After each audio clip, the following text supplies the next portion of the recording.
because supplies are limited. All right, everyone, we want to make sure that you check out their website, do a little holiday shopping for yourself and maybe for your guests.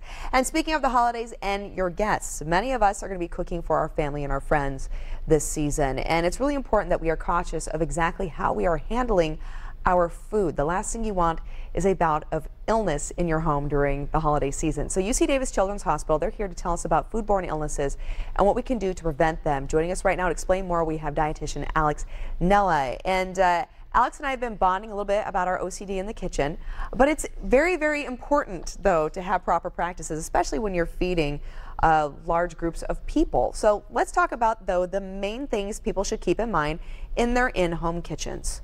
Okay. Off the bat, the big things that we have to do are make sure your surfaces are clean, your hands are clean, the utensils you're going to be using are clean. So that's going to require some soap, some hot water. You might have to sing some happy birthday to make sure you're doing those things long enough. Yes. You could get seasonal, right? You could do it Jingle Bells. You could even do the Jingle Bells Batman Smells version. Okay, there you go. You could go there. Make it fun for the kiddos. You can take it there. Okay, so got to have clean surfaces. Okay. Number two, you want to prevent cross-contamination. So you want to separate your raw foods from your cooked foods or ready-to-eat foods. And that process really starts in the grocery store, right? You don't want to keep those things together in your grocery bag.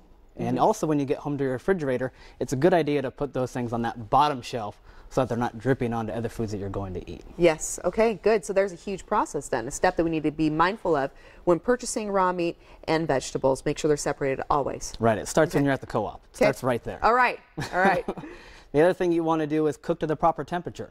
Right, a lot of the meats that we're going to have might have a package on it, so it might tell you your turkey needs to be cooked to 165. That's not a suggestion.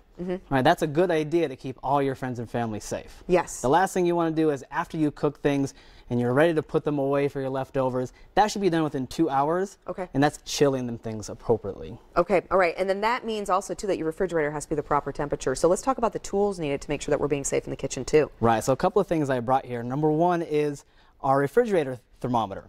So this one in particular is currently measuring the temperature of our refrigerator behind us here, and it's telling me that it's at 39.8. Wow, just in time for us to get this in, because I want it to be under 40. Okay. And before this, it was you were not like, exactly 40. Sac&Co may not be storing their food properly. We're going to have a food safety issue here.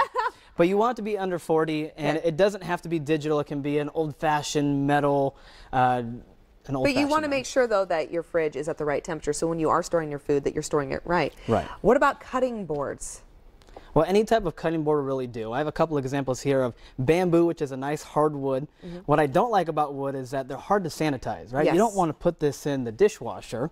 Because it'll fall apart, it'll ruin it. Exactly. And once these things are wet, they're hard to dry out, and drying it is really important, because if it's wet, then more bacteria is going to grow in it. Okay. So I like to use the hard plastic ones for that. And this in particular is going to have different options so that we can prevent that cross-contamination, keeping our cooked foods from our raw foods, right? Yeah, and this is obviously the meat one. This one's veggie. You got fish, you got your chicken. So I think it's awesome that you have these separated and marked for, like, hey, you know, which one did I use last, and it's clear, so there's no confusion when you're doing the potential. You want to avoid the cross-contamination. Right. I want to go back to hand washing. How important is hand washing, and how do we do it properly? Because I think people go, I washed my hands, and it was like 10 seconds. It's the most important thing. It's the first thing we talked about, right? Yes. And it's about timing, and it's about friction. Okay. So you do want to have a good motion going there.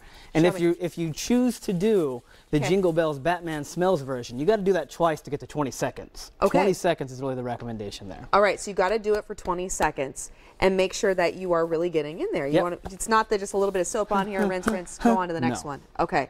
All right, and then how long are leftovers good for? We just came off of Thanksgiving. A lot of people were like, oh, I made a giant turkey. I was really hoping I could use this for a while. Yeah, well, assuming you cooled things down within 2 hours of actually cooking it and eating it, now they have about 4 days in the refrigerator. And that's going to keep most of our guests safe if they're coming back for leftovers, like if they're staying the night. Okay. They're good the next day. For most of us adults who have really healthy immune systems, they're going to last 4. For our kids under 5 and adults over 65 who have different kinds of immune systems, being a little more conservative, maybe 2 days maximum is good for those particular age ranges. Okay, and my favorite saying too is when in doubt, throw it out. So if you're not certain, just get rid of it. Where can our viewers go for more information? Children.ucdavis.edu is your best bet for us for food safety. Excellent. Thank you so much. Really appreciate it. And as mentioned, we want you to be healthy.